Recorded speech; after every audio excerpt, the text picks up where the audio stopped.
Mushroom খেতে খুবই ভালোবাসেন, প্রায়ই দোকান থেকে মাশরুম কিনে এনে খান। তাহলে জেনে নিন মাশরুমের উপকারিতাগুলো কি কি। মাশরুমে খুব কম পরিমাণে কোলেস্টেরল, ফ্যাট এবং কার্বোহাইড্রেট রয়েছে। মাশরুমে যে ফাইবার থাকে তা আমাদের শরীরে কোলেস্টেরলের মাত্রা কম রাখতে সাহায্য করে। এছাড়া যে কোলেস্টেরল হজম হয়ে যায় তা ক্ষয় করতেও সাহায্য করে।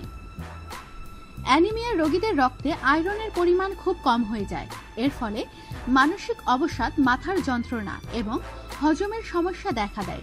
মাশরুমে প্রচুর পরিমাণে আয়রন থাকে যা অ্যানিমিয়ার সমস্যা দূর করে। স্তন ক্যান্সার এবং প্রোস্টেট ক্যান্সার প্রতিরোধ করতে মাশরুমের কোনো তুলনা নেই। প্রোটিন, ভিটামিন এবং মিনারেলে ভর্তি মাশরুম ডায়াবেটিক রোগীদের জন্য খুবই উপকারী। এতে প্রচুর পরিমাণে পানি এবং ফাইবার থাকে।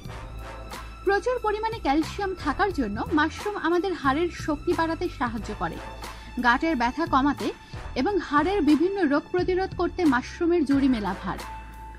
সবজিতে ভিটামিন ডি পাওয়া এখন খুবই দুষ্কর।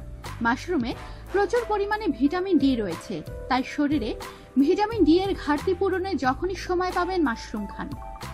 আমাদের শরীরের রোগ প্রতিরোধ ক্ষমতা বাড়ায় মাশরুম।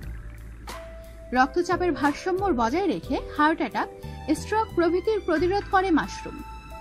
ওজন কমিয়ে পেশিবহুল শরীর তৈরি করতে সাহায্য করে মাশরুম। তবে মাশরুম কেনার আগে কয়েকটা জিনিস অবশ্যই মাথায় রাখবেন। সব মাশরুম ভোজ্য উপযোগী নয়। যদি আপনি ভালো করে না জানেন যে কোন মাশরুম খাওয়ার উপযোগী আর কোনটা নয়, তাহলে কিনবেন না। আমাদের সাথেই থাকুন, সাবস্ক্রাইব করুন।